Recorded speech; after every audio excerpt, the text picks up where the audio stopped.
তুমি যদি সংসার করো আমার সাথে ঠিকঠাক ভাবে সংসার করো, দয়া করে তোমার কাছে একটাই রিকোয়েস্ট, যদি সংসার করো তোমার বাচ্চার মুখের দিকে তাকায় তুমি জুয়া খেলাটা ছাড়ো, দয়া করে তুমি জুয়া খেলা ছাড়ো। এই লাখো মানুষের সামনে এসে তোমার কাছে আমি হাত জোর করে মাফ চাই, দয়া করে যদি সংসার করার ইচ্ছা থাকে তুমি ঠিকভাবে সংসার করো, আর যদি সংসার করার ইচ্ছা না থাকে তুমি আমাকে ছেড়ে দাও। আমার ডিভোর্স কিভাবে দিব, আমার একটা ফয়সালা করে দাও। আমার বাচ্চার ভবিষ্যৎটা এখন তোমার আর আমার হাতে, এই বাচ্চার জীবনটা নষ্ট হয়ে যাইতেছে তোমার আর আমার জন্য। আজকে যদি তুমি ঠিক থাকতো তাহলে আমিও ঠিক থাকতাম, আমাদের বাচ্চাও ঠিক থাকতো। এই জুয়া তোমাকে একেবারে চিরতরে ধ্বংস করে দিবে, এবং ধ্বংস তো তুমি হয়েই আছো, তোমাকে একেবারে ধ্বংস করে ফেলতেছে। তোমার কাছে একটাই রিকোয়েস্ট, তুমি জুয়া খেলা ছেড়ে দাও। তোমার বাবা মার কাছে আমার রিকোয়েস্ট, আপনার ছেলেকে একটু বোঝান, আমার জীবন তো শেষ, আমার বাচ্চার ভবিষ্যৎ নষ্ট করে না, ও হচ্ছে আপনাদের নাতি, আপনাদের রক্ত।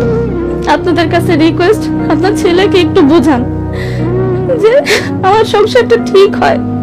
আমি এখনো চাই আমার সংসারটা ঠিক হয়ে যাক, আমার বাচ্চাটা ঠিকভাবে মানুষ হোক, সুস্থভাবে মানুষ হোক, সুস্থভাবে বড় হোক।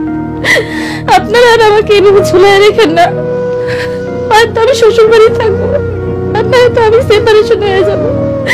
আমি আর এগুলো সহ্য করতে পারতেছি না, দীর্ঘ 9 বছর ধরে এই আগুনে আমি জ্বলতেছি, আমার পক্ষে আর সম্ভব না এই কষ্ট সহ্য করা।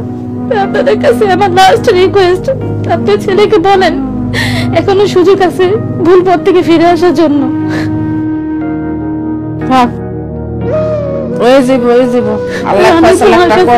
তুমি সুস্থ হয়ে ঠিকঠাক ভাবে ফিরে আসো।